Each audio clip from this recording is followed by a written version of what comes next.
बच्चों, मैंने आपको इससे पहले क्लास में सिलेंडर या बेलन के बारे में समझाया था।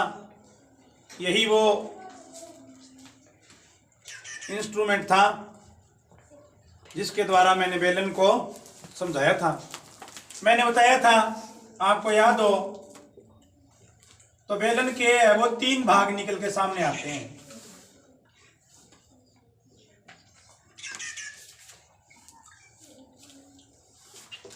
जो पहला बेलन का भाग है वो छत होती है जिसे टॉप बोलते हो। दूसरा जो बेलन का भाग है वो वक्र पृष्ठ वक्र भाग जिसे कर्व बोलते हैं, रोल होने वाला पार्ट। और तीसरा जो भाग होता है बेलन का वो आधार या फरस या जिसे अपने बोलते हैं बेस। तो बारी बारी से बच्चों हम इन सभी पृष्ठों को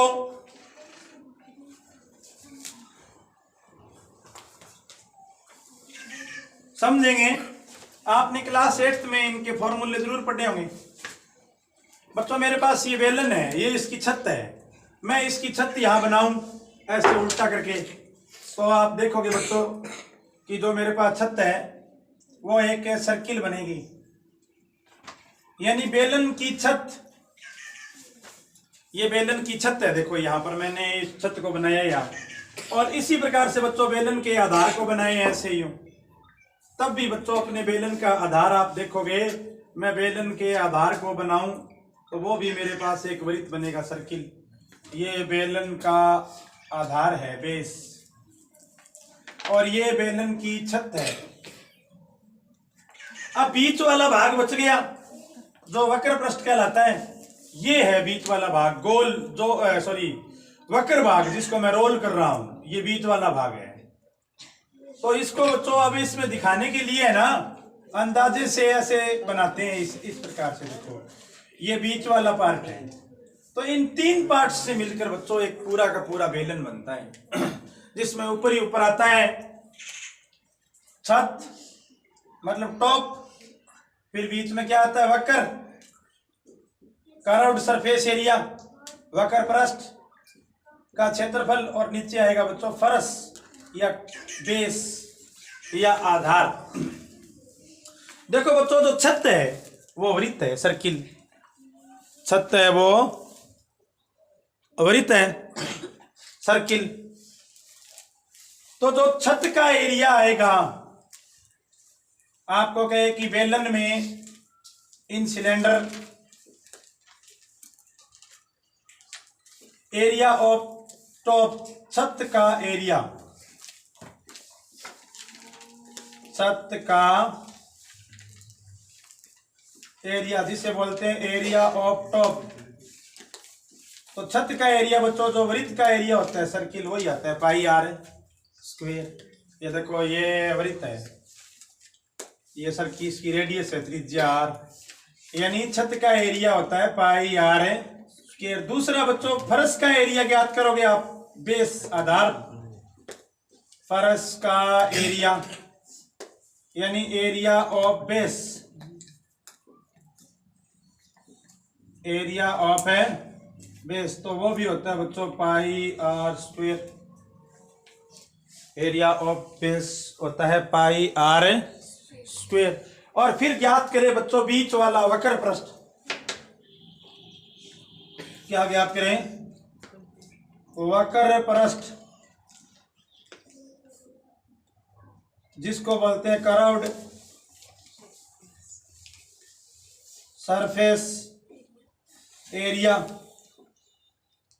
तो वो बच्चों 2 पाई आर एच होता है। वो मैंने आपको बताया था 2 पाई आर क्या है, एच क्या है। एच इसकी हाइट है और आर इसकी बेस की त्रिज्या है। तो ये बेलन संबंधी फॉर्मूले हैं। अब एक रह गया इसका संपूर्ण पृष्ठ कि इसका टोटल सरफेस क्या होता है, वो मैं आपको बताता हूं। अब अपने संपूर्ण पृष्ठ की बात करें बच्चों कि बेलन का संपूर्ण पृष्ठ, total surface area of cylinder, बेलन का संपूर्ण पृष्ठ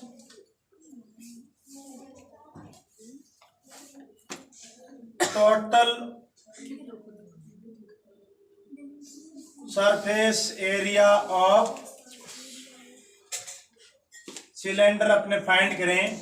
तो देखो बच्चों, पहले आएगा आधार का एरिया, आधार का एरिया, फिर आएगा छत का एरिया, फिर आएगा वक्र पृष्ठ, कर्व्ड सरफेस एरिया। देखो, आधार मतलब बेस का एरिया, छत मतलब टॉप का एरिया, और वक्र पृष्ठ मतलब कर्व्ड सरफेस एरिया। तो आधार बच्चों आपको पता है वृत्त होता है, छत है वो वृत्त होती है, सर्किल, और वक्र पृष्ठ है वो आपको पता है इस प्रकार से आयताकार भाग को मोड़कर बनाया जाता है। ये इसकी हाइट है,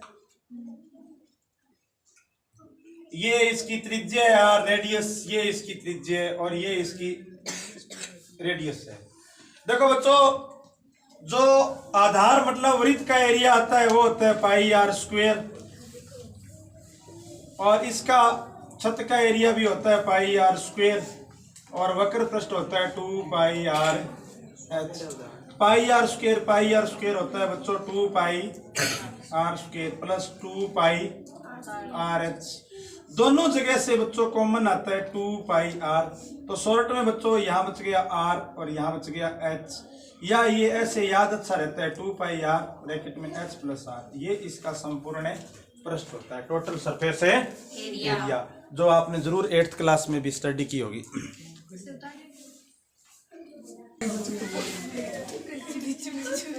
अब रह गया बच्चों बेलन का आयतन।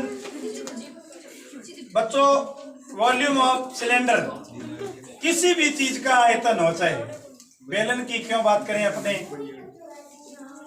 कोई भी चीज है उसका आयतन आप ज्ञात करो, तो उसके आयतन का एक फॉर्मूला ये होता है आधार का एरिया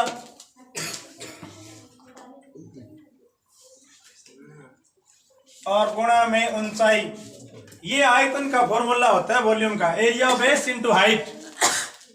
कोई भी चीज, किसी भी चीज का इससे आप एरिया फाइंड कर सकते हो। आधार का जो एरिया है बेलन का बच्चों वो पाई आर स्क्वायर है और ऊंचाई उसकी एच है, तो बेलन का आयतन हो गया पाई आर स्क्वायर बटा एच। एक बच्चों आयतन से रिलेटेड टर्म है, ऊंचाई ज्ञात करनी होती है आपको, किसी भी आकृति की ऊंचाई ज्ञात करना हो तो हाइट, ऊंचाई का फॉर्मूला बच्चों ऑलवेज फिर इसे ये बनता है हमेशा कि आप उसका आयतन लिख लो और किसी भी वस्तु के आयतन में उसके आधार के क्षेत्रफल का भाग दे देना। किसका भाग दे दें? आधार के क्षेत्रफल का, तो उसकी ऊंचाई आ जाती है। दो सूत्र बच्चों हमेशा याद रखो, किसी भी पदार्थ का आयतन, वॉल्यूम ऑफ एनी मैटर, वो होता है आधार का एरिया गुणा ऊंचाई।